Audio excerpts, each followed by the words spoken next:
বন্ধুসকল নমস্কাৰ গ্ৰহণ কৰিব। আজিৰ ভিডিঅ'ত প্ৰেৰণাদায়ক চিন্তাৰ বিষয়ে উল্লেখ কৰা হৈছে, যিয়ে আপোনাৰ আত্মবিশ্বাস বৃদ্ধি কৰিব পাৰে আৰু আপোনাক সফলতাৰ দিশত আগুৱাই নিব পাৰে। আপোনাৰ কঠোৰ পৰিশ্ৰমে আপোনাক নিশ্চয় আপোনাৰ সপোনলৈ লৈ যাব। আপুনি যি ভাবে সেয়াই হ'ব পাৰিব। বিফলতাই আমাক সফলতাৰ দিশ দেখুৱায়। আপুনি যদি নিজকে বিশ্বাস কৰে, তেন্তে পৰমাত্মাই আপোনাক বিশ্বাস কৰিব। প্ৰতিটো খোজতে আশা থাকে, প্ৰতিটো অসুবিধাত কিবা নহয় কিবা এটা বিশেষ থাকে। আপোনাৰ সপোনবোৰ তেতিয়াহে বাস্তৱ হ'ব যেতিয়া আপুনি নিজকে বিশ্বাস কৰিব। সপোন দেখা মানুহৰ বাবে পৃথিৱীৰ কোনো সীমা নাই। কেতিয়াও হাৰ নামানিব, কাৰণ সফলতা আপোনাৰ পৰা এখোজ দূৰত। আগলৈ যাবলৈ পিছলৈ ঘূৰি চোৱাৰ প্ৰয়োজন নাই, মাথো আগুৱাই গৈ থাকিব।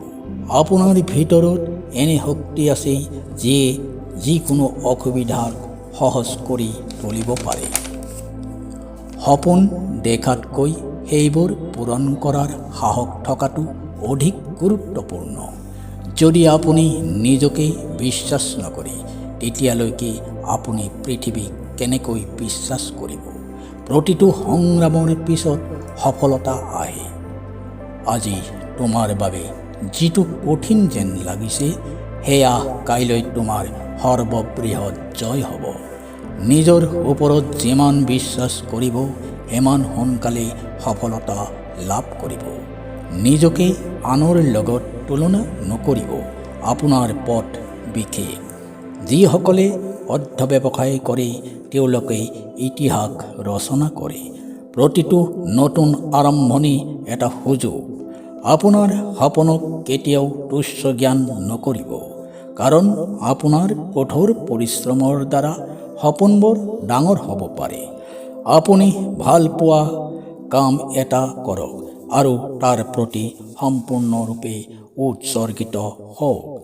যেতিয়া আপুনি আপোনাৰ লক্ষ্যত মনোনিৱেশ কৰিব, তেতিয়া পথটোৱে নিজকে তৈয়াৰ কৰিব।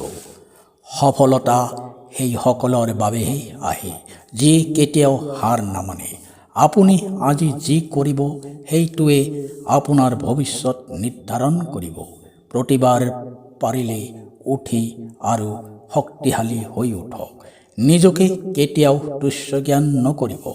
আপোনাৰ ভিতৰত অসাধাৰণ শক্তি আছে। আপোনাৰ আজিৰ প্ৰচেষ্টাই আপোনাৰ কাইলৈ নিৰ্ধাৰণ কৰিব। এই ধাৰণা মোৰ নিজৰ জীৱন গ্ৰহণ কৰি আপুনি যিকোনো লক্ষ্যত উপনীত হ'ব পাৰে আৰু আপোনাৰ সপোন বাস্তৱ হ'ব। ভিডিঅ'টো ভাল লাগিলে কমেণ্ট কৰিব।